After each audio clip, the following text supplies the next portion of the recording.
வணக்கம் நேர்களே, நமது மயிலாடுதுறை டால்க் சேனலில் விண்வெளி ஆராய்ச்சி இஞ்சூரிய கிரகணத்தின் போது இந்தியா செய்த ஆய்வு ஏன் உலகத்துக்கு முக்கியமானது? விஞ்ஞானி வி வெங்கடேஸ்வரன் விளக்கம். இந்த முழு சூரிய கிரகணத்திற்கு உலகம் முழுவதிலும் ஆர்வம் ஏற்பட்டதற்கு பல காரணங்கள் உள்ளன. அரிதான நிகழ்வு. சூரிய கிரகணம் ஓராண்டில் இருமுறைதான் நிகழும். ஆனால் இருமுறையும் முழு சூரிய கிரகணமாக இருக்குமா என்பதை சொல்ல முடியாது. முழு சூரிய கிரகணம் அரிதான ஒன்று. மேலும் நிலப்பகுதியில் முழு சூரிய கிரகணம் தென்படுவது இன்னும் அரிது. இந்த முழு சூரிய கிரகணம் அமெரிக்கா, கனடா, மெக்சிகோ போன்ற நாடுகளில் தென்பட்டது. இது பல ஆண்டுகளுக்கு பிறகு அந்த நாடுகளில் மக்கள் பார்க்கும் முழு சூரிய கிரகணம். நீண்ட நேரம் நீடித்தது. நிலா பூமியை சுற்றி வரும்போது கோழி முட்டை போன்று நீள்வட்டப் பாதையில் சுற்றும். நிலா சிறியதாக இருக்கும்போது சூரிய கிரகணம் நிகழ்ந்தால் சிறிது நேரத்திற்குத்தான் கிரகணம் நீடிக்கும். இந்த முழு சூரிய கிரகணம் நிலா பெரிதாக இருப்பதற்கு சற்றேறக்குறைய அருகாமையில் இருந்ததால் இவ்வளவு நேரம் நீடித்தது. அறிவியல் ஆய்வுக்கான வாய்ப்பு.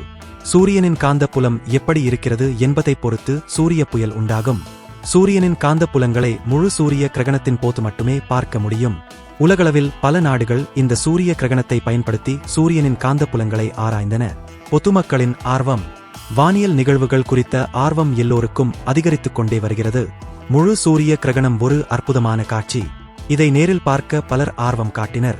சமூக ஊடகங்களின் வளர்ச்சியால் இந்த முழு சூரிய கிரகணம் பற்றிய தகவல்கள் உலகம் முழுவதும் விரைவாக பரவியது. கலாச்சார மற்றும் மத நம்பிக்கைகள். பல கலாச்சாரங்களில் சூரிய கிரகணம் ஒரு முக்கிய நிகழ்வாக கருதப்படுகிறது. சில மத நம்பிக்கைகளின்படி சூரிய கிரகணம் ஒரு சகம் என்று கருதப்படுகிறது. இந்த காரணங்களால் இந்த முழு சூரிய கிரகணம் உலகம் முழுவதிலும் பெரும் ஆர்வத்தை ஏற்படுத்தியது.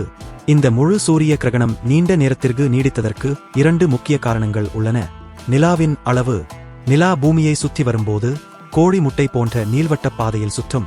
நிலா பூமிக்கு அருகில் இருக்கும்போது அதன் அளவு பெரிதாக தெரியும். இந்த முழு சூரிய கிரகணம் நிலா பூமிக்கு சற்றேறக்குறைய அருகாமையில் இருந்தபோது நிகழ்ந்தது. இதனால் நிலா சூரியனை முழுவதுமாக மறைக்க முடிந்தது. இதனால் கிரகணம் நீண்ட நேரம் நீடித்தது. சூரியனின் மற்றும் நிலாவின் இயக்கம். சூரியனும் நிலவும் தங்கள் தனிப்பட்ட அச்சில் சுழல்கின்றன. சூரியனின் சுழற்சி வேகம் நிலாவின் சுழற்சி வேகத்தை விட அதிகமாகும். இதனால் சூரிய கிரகணத்தின் போது நிலா சூரியனை விட வேகமாக நகரும்.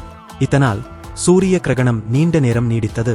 இந்தியாவில் இந்த முழு சூரிய கிரகணத்தை பார்க்க முடியாததற்கு காரணம் அமெரிக்கா, கனடா, மெக்சிகோ போன்ற நாடுகளில் தென்பட்ட சூரிய கிரகணத்தின் பாதை இந்தியாவில் விழவில்லை என்பதுதான். கோள வடிவிலான பூமி. பூமி கோள வடிவில் இருப்பதால் அமெரிக்காவில் சூரியன் தெரியும் போது இந்தியாவில் தெரியாது. இந்த முழு சூரிய கிரகணம் அமெரிக்காவுக்கு நேராக நிலவு, அதற்கு நேர்கோட்டில் சூரியன் இருக்கும்போது ஏற்பட்டுள்ளது.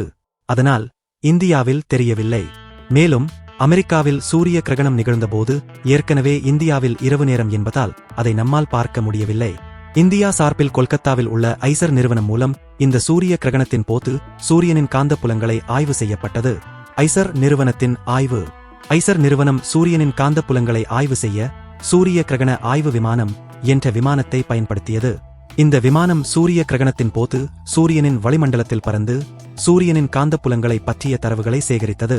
இந்த தரவுகள் சூரியனின் காந்தப்புலங்கள் எப்படி உருவாகின்றன, எப்படி செயல்படுகின்றன என்பதை புரிந்து கொள்ள உதவும். சூரியனில் இருந்து வெளிப்படும் சக்தி வாய்ந்த கதிர்வீச்சு மற்றும் காந்தப்புல புயல்களே சூரிய புயல் எனப்படும். இது பூமியின் மின்சார வலையமைப்புகள், செயற்கைக்கோள்கள், விண்வெளி நிலையங்கள் மற்றும் GPS போன்ற தொழில்நுட்பங்களை பாதிக்கக்கூடியது. சாதாரணமாக நிலப்பரப்பில் 2 அல்லது 2.5 நிமிடங்கள் சூரிய கிரகணம் முழுமையாக தெரியும். ஆனால் சூரிய கிரகணத்தின் பாதை தொடங்கும் இடத்தில் நான் விமானத்தில் இருக்கிறேன் என நினைத்துக் கொள்வோம். சூரியன் செல்லும் அதே வேகத்தில் பாதையில் நான் விமானத்தை ஓட்டிச் சென்றால் சுமார் அரை மணி நேரத்திற்கு மேல் சூரியனை முழு கிரகணமாக பார்க்க முடியும். அரை மணி நேரத்தில் காந்தப்புலக் கோடுகள் எப்படி மாறுகின்றன என்பதையும் பார்க்க முடியும். அதற்காகத்தான் விமானத்தில் சென்று ஆய்வு செய்தனர். இந்தியாவிலும் 1996ஆம் ஆண்டில் ஏற்கனவே விமானத்தில் சென்று முயற்சி செய்தோம். ஆனால் அந்த சமயத்தில் அம்முயற்சியில் வெற்றியடைய முடியவில்லை. அதன்பின் 2004ஆம் ஆண்டிலும் முயற்சி செய்தோம். அப்போதும் வெற்றியடையவில்லை. விமானம் சீராக செலுத்தப்பட வேண்டும். அதனால் வானிலை நிகழ்வுகளும் அதன் வெற்றி தோல்வியை நிர்ணயிக்கும் காரணிகளாகும்.